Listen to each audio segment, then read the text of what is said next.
로마서 10장 14절입니다. 10장 14절부터 마지막 절까지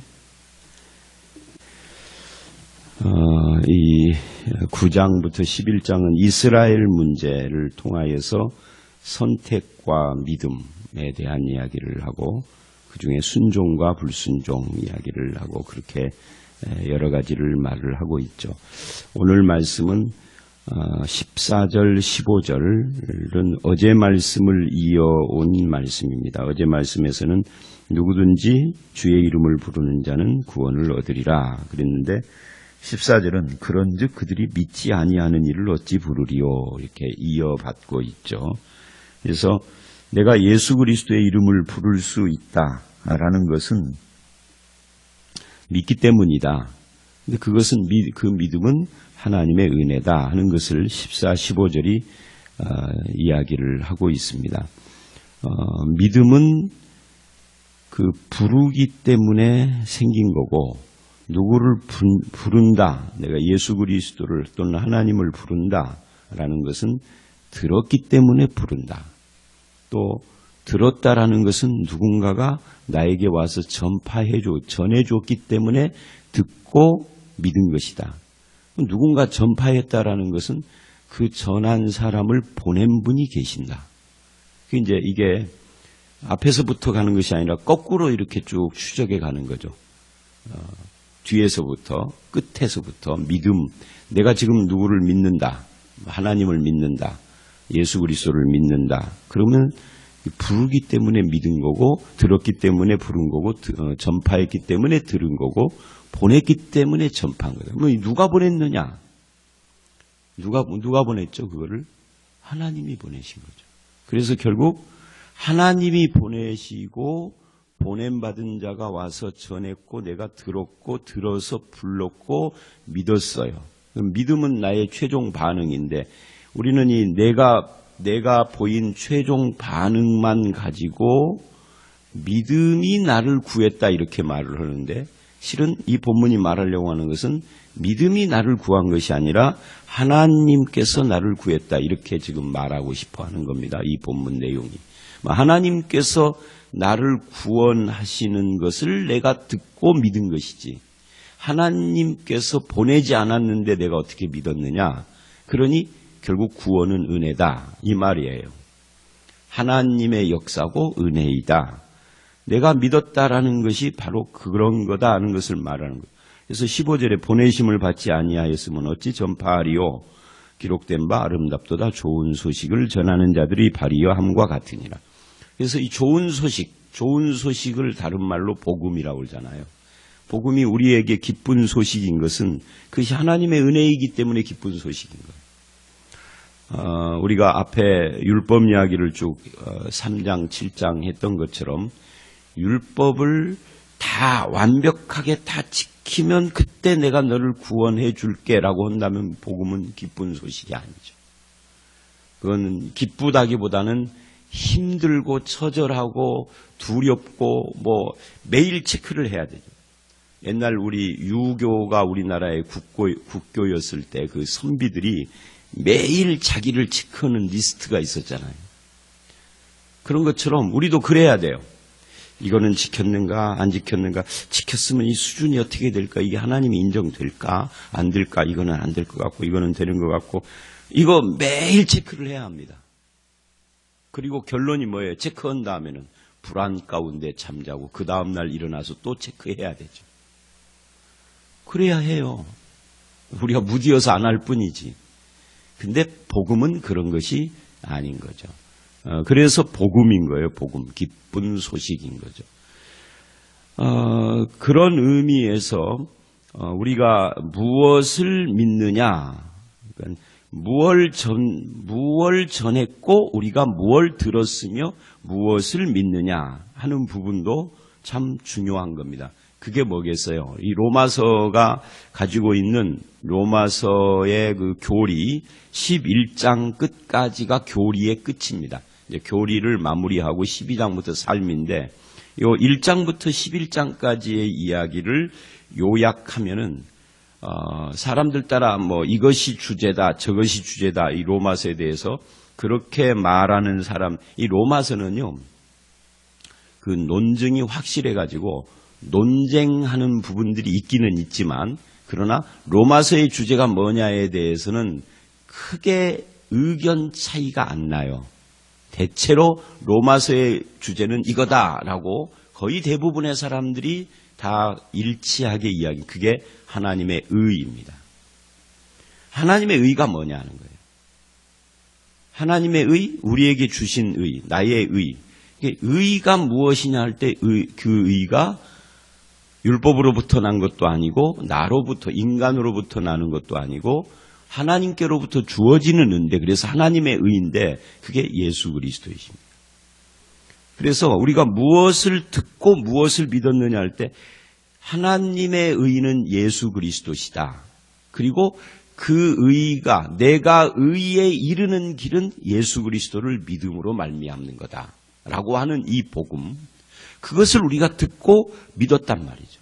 그러면 내가 의에 이르는 길이 예수님이다라고 하는 이 명제를 풀었으면은 무엇이냐면 그게 십자가의 죄사함과 부활의 새 생명을 말하는 것입니다. 그 두 가지 일, 물론 이제 더 풀면은 이제 예수님의 생애 전체가 되겠죠. 두 가지, 짧게 요약하면 두 가지인데, 그 십자가와 부활로 말미암는 죄사함과 구원의 새 생명, 이것을 우리에게 주시는 방식이 은혜이다.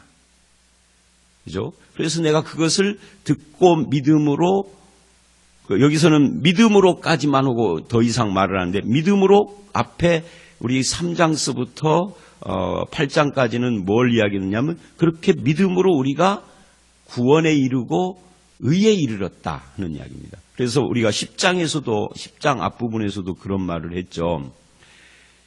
율법의 의를 따른 이스라엘은 의에 이르지 못했다. 그죠? 율법의 의를 따르던 이스라엘은 의에 이르지 못했어요. 그런데 우리는 예수 그리스도 안에서 의에 이르렀다. 의를 받았단 말이죠. 그게 어떻게 된 것이냐는 거죠. 저들이 의에 이르지 못한 것은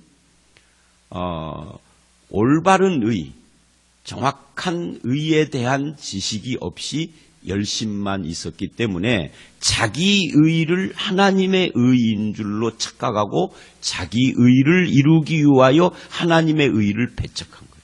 그게 예수 그리스도예요. 아주 복잡하니까 더 말을 하지 맙시다. 이게 지금 로마서의 흐름이에요.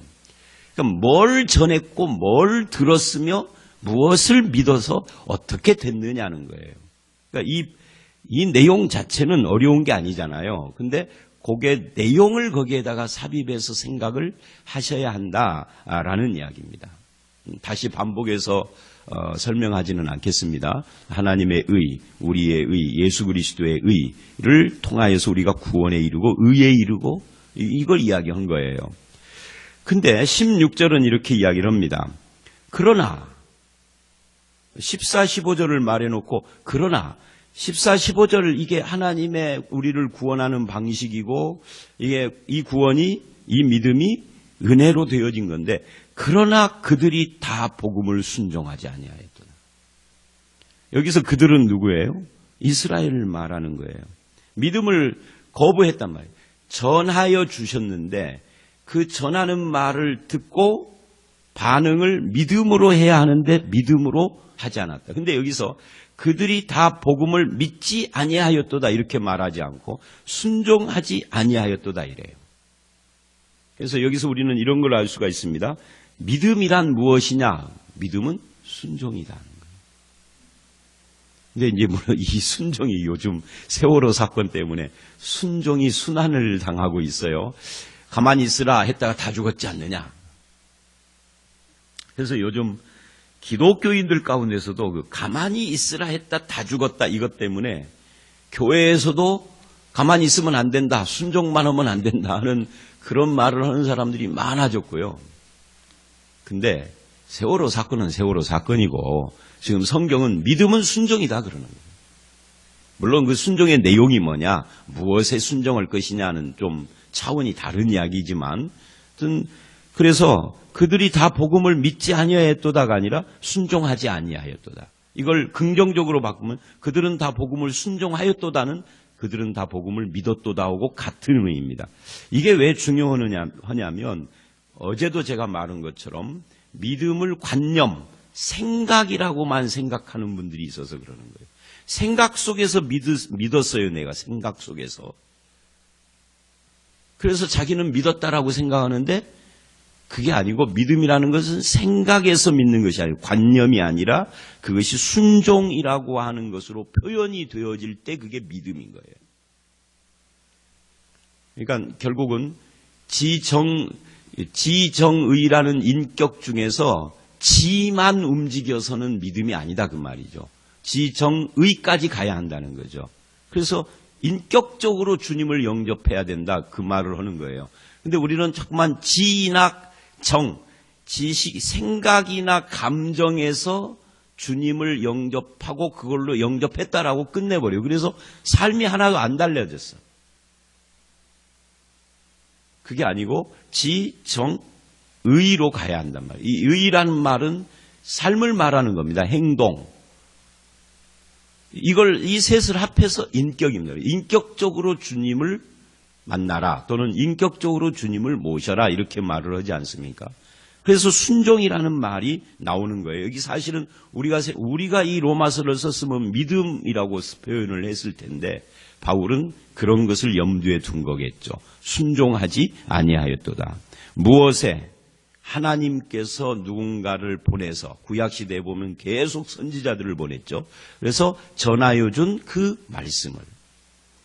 그래서 이제 이사야 이야기를 거론을 하는 거죠. 근데 이사야 이야기를 하기 전에 결국 무엇에 순종하지 아니하였다는 말인가를 우리식으로 다시 정리를 하면 예수 그리스도에게 순종하지 않았다. 이걸 조금 더 풀면 이 10장 안에서 풀면 율법의 그 10장 4절에 그 말씀 나오죠. 율법의 마침이 되신 예수 그리스도에게 순종하지 않았다. 그 복음을 받아들이지 않았다. 또 조금 더 그 율법의 마침이라는 것을 좀 더 풀면, 그러니까 성경을 이해할 때 여기서부터 좀 더 이렇게 풀어서 이야기를 하고, 이걸 풀어서라는 말은 자기 말로 이야기한다는 거예요. 그걸 좀 더 풀고 이렇게 나아가면은 내가 이 본문을 이해하는 내용이 무엇인가가 드러나요. 항상 성경은요, 기록되어 있는 말씀을 내 말로 다시 해보는 것이 중요합니다. 그래서 내 것인 것이죠. 자, 다시 예수 그리스도의 복음에 순종하지 않았다. 그것을 풀면 예수 그리스도의 십자가 죄사함과 부활의 새 생명을 주시는 이 하나님의 방법, 그것을 안 받아들인다. 그렇게 해서 우리에게 주시는 하나님의 의를 거부했다.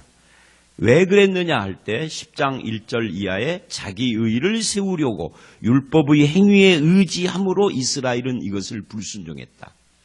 근데 율법의 행위에 의지했다라는 이 말이 이스라엘에게는 율법의 행위인데 이것이 오늘 우리들에게는, 우리는 사실은 율법을 다 몰라요.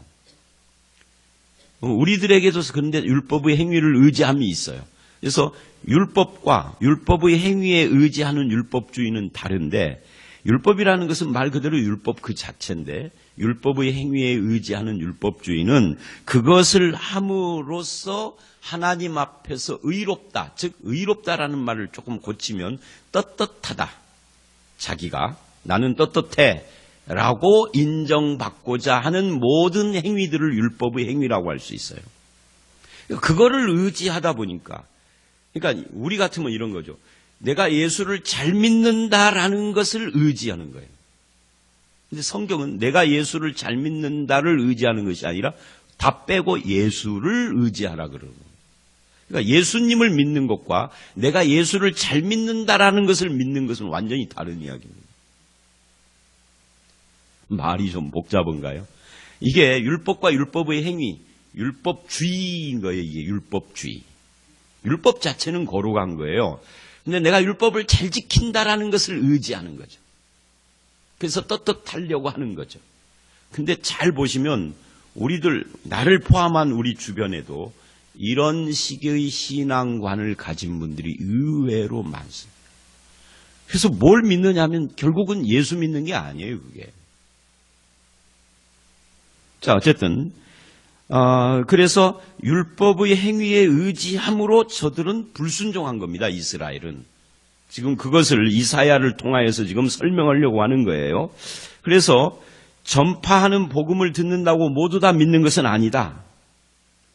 결국 무엇을 제대로 알아야 믿을 수 있느냐 하는 것은 17절이 이래요. 결국은 믿음은 들음에서 나는데 그 들음은 그리스도의 말씀으로 말미암니다. 결국 말씀을 제대로 들어야 되고 제대로 알아야 바르게 믿을 수 있다, 이 이야기를 지금 하는 겁니다. 그래서 하나님의 말씀은 우리 믿음의 기초, 출발일 뿐만 아니라 이미 믿는 자들의 믿음을 강화시켜 주는 것입니다. 말씀이 없이는 믿음의 기초도 믿음의 강화되어짐도 없게 되어지는 거죠. 그래서 들음은 말씀으로 말미암은 것이다. 그러면 또 이런 질문이 나온다는 거죠. 18절. 그들이 듣지 아니하였느냐? 그렇지 않다. 나는 못 들었습니다. 우리 그러잖아요. 이걸 이제 요즘으로 이렇게 이야기를 해볼까요? 하나님 앞에서 어떤 사람이 이제 하나님 앞에 갔습니다. 너는 왜 그렇게 엉터리로 믿었느냐? 내가 너를 심판해야 되겠다. 네가 믿은 것은 가짜다. 너는 왜 그 모양으로 교회 다닌다고 흉내만 냈지 참 믿음에 이르지 못하였구나 하고 만약에 야단친다고 하십시다. 하나님이 뭐 그렇게 안 하시지만 하여튼 그렇게 한다고 치십시다. 이분이 변명을 했어요. 내가 어쩌다가 교회를 다녔는데 내가 다녔던 교회 목사님이 가르쳐 준 대로만 믿었는데 죽어서 하나님 앞에 와보니까 그게 엉터리였군요. 그렇게 대답을 하자는 거죠. 이 말이 그 이야기예요. 그들이 듣지 아니하느냐, 즉 바른 것을 듣지 못해서 그렇게 잘못된 믿음을 가졌느냐? 그렇지 않다. 그리고는 뭐라고 하느냐면 그 소리가 온 땅에 퍼졌고 그 말씀이 땅끝까지 이르렀도다. 너는 뭐 네가 다니는 교회 목사가 잘못했다고 그러지만 그건 변명이다. 우리식으로 말하면 성경책 있지 않느냐? 너는 일주일에 한 번 목사가 하는 설교만 들었지 성경 자체를 읽지도 않고 배울 마음도 없었고. 근데 여기서는 지금 성경보다도 그 소리가 온 땅에 퍼졌고 그 말씀이 땅끝까지 이르렀도다. 그러니까 이건 보편적인 것이다. 이건 못 들었다라고 변명할 수 없는 것이다. 이게 시편 19편 4절 말씀을 인용한 건데요. 이건 이제 자연에 대한 이야기예요. 창조 세계에 충만한 하나님의 말씀. 그래서 불신자가 핑계할 수 없다. 이렇게 지금 이야기를 하는 겁니다. 그래서 우리 그저께인가요? 저한테 여기 앉아 계신 분, 우리 성도님의 딸 하나가 문자가 왔어요. 장문으로. 그 문자 내용이 뭐냐면 목사님은 개혁, 그러니까 이 친구가 이제야 안 거예요. 이제야. 그전에는 몰랐는지 이제야 알았는데 무슨 질문을 했느냐. 이제 목사님 설교를 듣다 보니까 의문이 생겼다는 거예요. 난 그래서 처음에는 의문이 생겼다고 그래서 뭔가 신앙에 내 설교하고 뭐가 안 맞은 것이 있는가 하고 떨리는 마음으로 그 밑을 읽어봤더니 뭔 말이냐면 목사님은 개혁주의십니까? 이렇게 물어봤어요. 개혁주의라는 말은 무슨 말이냐면 칼빈의 가르침을 따르는 사람이냐 그 말이에요. 난 개혁주의다. 칼빈의 가르침이 옳다라고 본다. 몇몇 좀 현대에 좀 500년 전 사람이니까 조금 좀 부족한 부분이 있고 좀 약간 안 맞는 부분이 있지만 전체적으로는 옳은 방향이라고 생각한다. 그렇게 하고 이제 답장을 했더니 뭐가 부족하고 좀 안 맞는 부분입니까? 하고 질문을 또 했어요. 아직 거기 답변을 안 했는데 그 칼빈이나 이 개혁주의에서 이야기하는 것 중에 하나가 이겁니다. 자연은 하나님의 책이다. 그럼 뭐 그건 칼빈이 만들어낸 이야기가 아니에요. 성경이 하는 이야기죠. 그게 자연은 하나님의 책이다. 근데 이 자연 중에 누구도 들어가느냐 하면 인간도 들어가요. 그래서 인간도 하나님의 책이다. 하나님의 무슨 책이냐면 하나님의 창조를 가르쳐주고 하나님의 솜씨를 가르쳐주는 책일 뿐만 아니라 이 자연이 세상이 죄 가운데 물들어 있음도 보여주는 책이에요.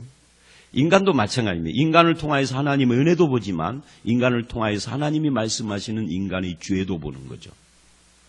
죄도 보고 심판도 보고 은혜도 보고 구원도 보고 믿음도 보고 하나님의 솜씨도 보고요. 근데 오늘날 개혁주의 전통을 잇고 있는 한국 장로교가 자연과 인간에 쓰여져 있는 하나님의 책을 못 읽어. 문맹이죠, 문맹. 자연을 보면서도 읽을 줄 모르고 사람들을 보면서도 읽을 줄을 모르는 문맹에 빠져 있는 거예요.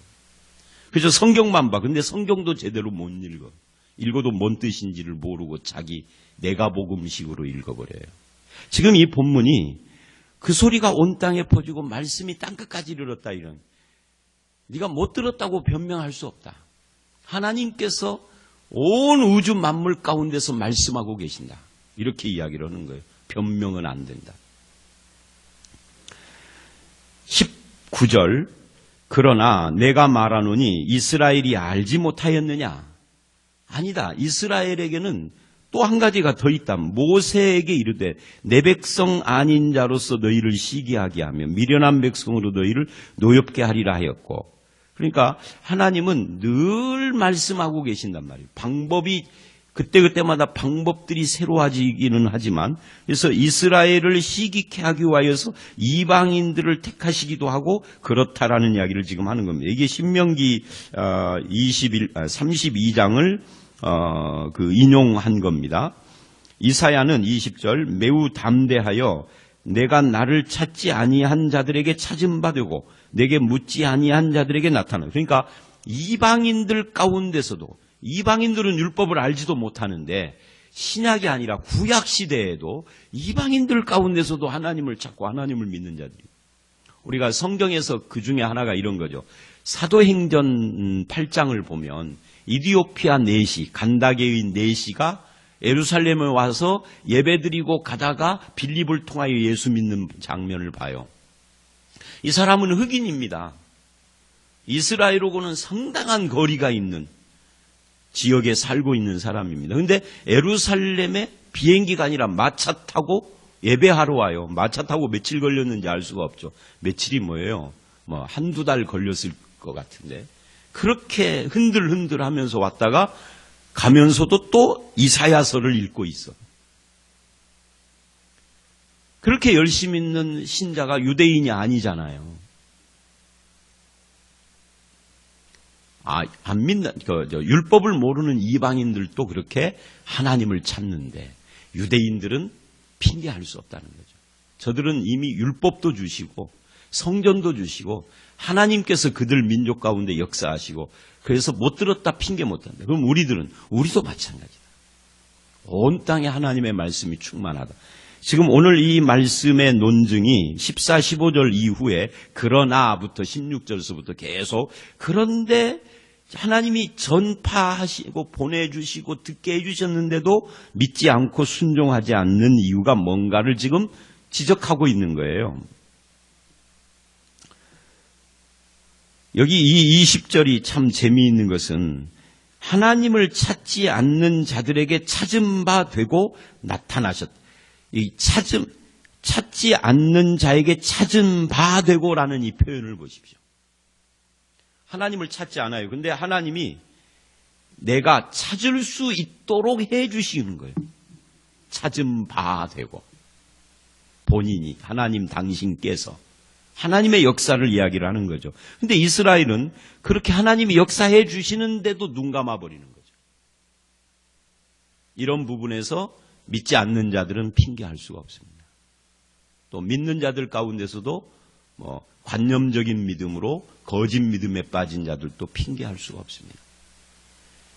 교회를 20년, 30년 다니면서 일주일에 한 번만 교회를 와서도 그 세월이 얼마입니까? 딱 한 번의 말씀 전파만 듣고도 믿음을 받아들이는, 예수 그리스도를 받아들이는 사람이 있는데 우리는 매주 말씀을 듣고 수요 예배, 새벽 기도 이런 건 놔두고라도 그래도 올바른 믿음에 이르지 못했다면 그거는 핑계할 수 없는 것이다. 지금 이 본문은 그런 이야기를 하고 있는 거예요. 그래서 21절에 결론을 내리죠. 이스라엘에 대하여 이르되 순종하지 아니하고 거슬러 말하는 백성에게 내가 종일 내 손을 벌렸노라. 그러니까 20절은 찾지 않는 자들에게 찾은 바 된 이방인들의 구원을 이야기를 하고 21절은 이스라엘을 이야기를 하는 겁니다. 그래서 순종하지 않는 이스라엘을 하나님은 어떻게 했느냐 그 말. 네가 순종하지 않았어?